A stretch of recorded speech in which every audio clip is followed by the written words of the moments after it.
And that's the whole idea is like we want guys to put leg guards on and never touch them again. There's some great footage of Logan Hoppy on the Angels doing his pregame routine, and you'll see that he's like doing all these amazing high mobility, like I don't even know how to describe it. Like he's like walking on his knees, his hips are going all different ways.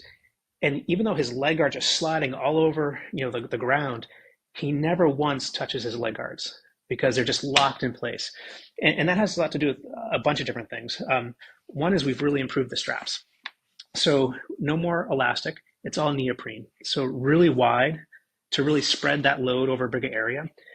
This calf strap is really important. We want to cup the back of your calf because that prevents the leg guard from sliding up and down. It really kind of locks in position.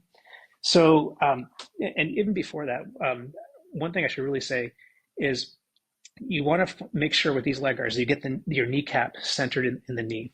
And, on the inside here, we've got this nice, this is something we've done for decades. We still don't tell people about it, but it's removable and positionable up and down.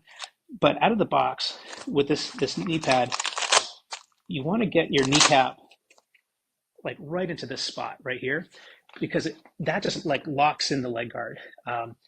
And you want to make sure it's the right length. So one thing that we're finding is guys who are a little tall, like let's say 6 foot plus or minus, they need to add a lot of extra length. In fact, I'll come back to that with a story with the Worcester Red Sox and the wear testing because that was an important innovation.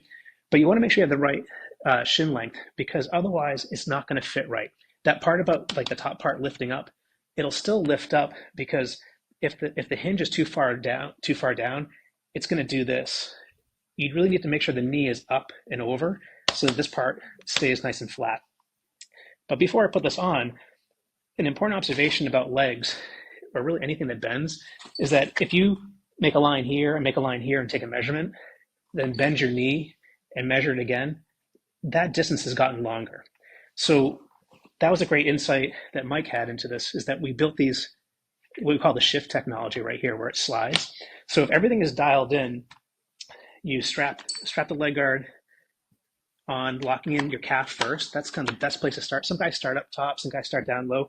We want guys to start really kind of with this calf strap.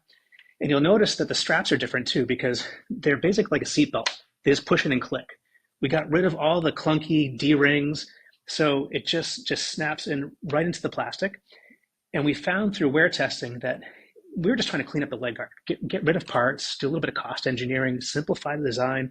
Because when it comes to building these, we have to stock nylon webbing in like 25 different colors, have all these little metal D-rings. You have to stitch them in, rivet them in. It's a lot of work, and it's a lot to keep track of all the inventory. They definitely wear over time, and that was exactly same thing with the pad, the third pad. We would see the first thing to go would kind of be those nylon straps holding them on. So I love the cleaner.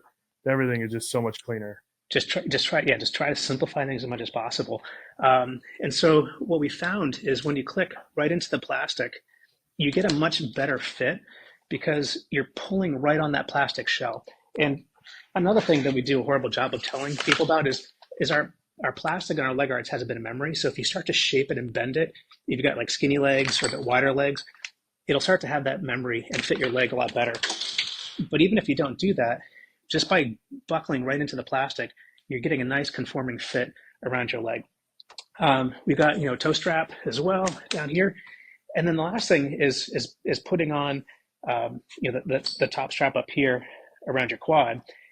And if everything is dialed in properly, when you bend your knee, this top pad just doesn't move at all. It just stays fixed to your quad.